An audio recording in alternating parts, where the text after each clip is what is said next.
जय माता दी दोस्तों, राधे राधे। नवरात्रों का आज तीसरा दिन है। नवरात्रों के दौरान श्री दुर्गा सप्तशती के पाठ का अत्यधिक महत्व है। श्री दुर्गा सप्तशती में कुल 13 अध्याय हैं। श्री दुर्गा सप्तशती का संपूर्ण पाठ या तो एक साथ करना चाहिए, अन्यथा नवरात्रों के पहले 7 दिन प्रत्येक अध्याय का पाठ करना चाहिए। जैसे कि नवरात्रों के पहले दिन श्री दुर्गा सप्तशती के पहले अध्याय का, दूसरे दिन श्री दुर्गा सप्तशती के दूसरे एवं तीसरे अध्याय का और तीसरे नवरात्र पर चौथे अध्याय का पाठ करना चाहिए। इस तरह सप्तमी तिथि तक श्री दुर्गा सप्तशती का संपूर्ण पाठ हो जाता है। हम इन नवरात्रों में हर दिन जिन अध्यायों का पाठ करना चाहिए उन्हें वीडियो के रूप में प्रस्तुत कर रहे हैं। आज नवरात्रों का 5वां दिन है। इस दिन दुर्गा सप्तशती के 9वें और 10वें अध्याय का पाठ किया जाता है। पहले 3 अध्यायों में देवी के प्रादुर्भाव का वर्णन और महिषासुर और उसकी सेना का वध का वर्णन मिला है। महिषासुर और उसके संपूर्ण सेना के वध से सभी देवता अत्यंत प्रसन्न हो देवी भगवती की स्तुति करने लगते हैं।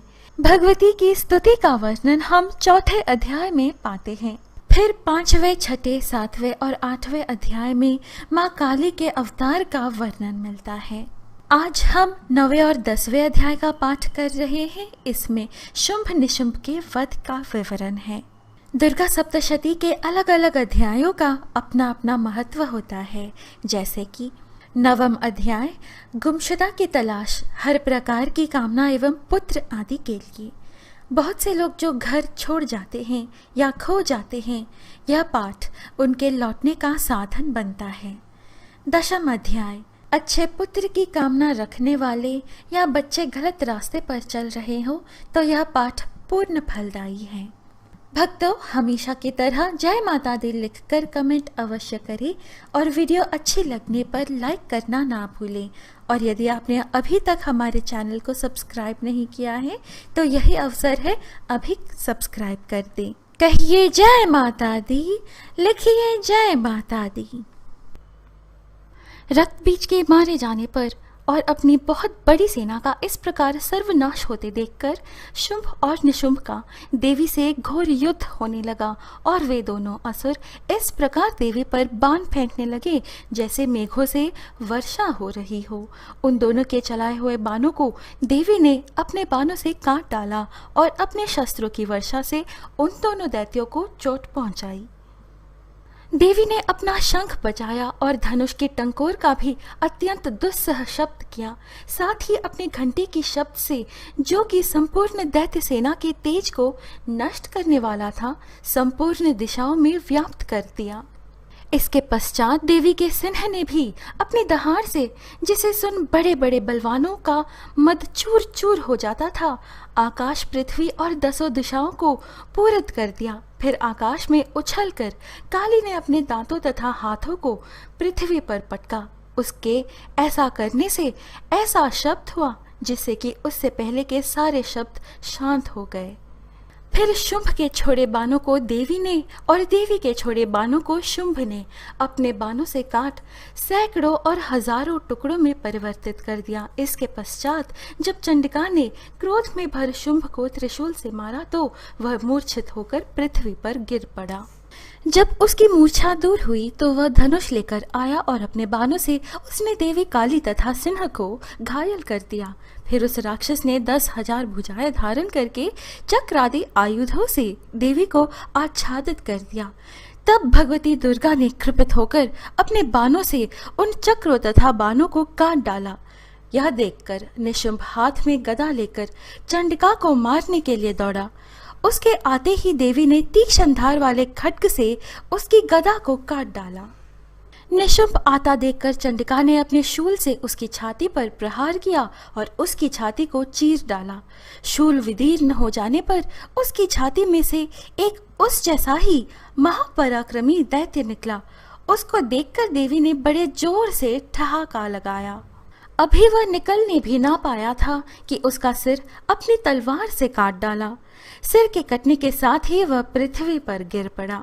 तदनंतर सिंह दहाड़ दहाड़ कर असुरों का भक्षण करने लगा और काली शिवदूती भी राक्षसों का रक्त पीने लगी। अपने प्यारे भाई को मरा हुआ तथा सेना को नष्ट हुई देखकर क्रोध में भरकर दैत्यराज शुंभ कहने लगा, दुष्ट दुर्गे, तू अहंकार से गर्व मत कर, क्योंकि तू दूसरों के बल पर लड़ रही है। देवी ने कहा, हे दुष्ट, देख मैं तो अकेली ही हूँ। इस संसार में मेरे सिवा दूसरा कौन है? यह सब मेरी शक्तियां हैं।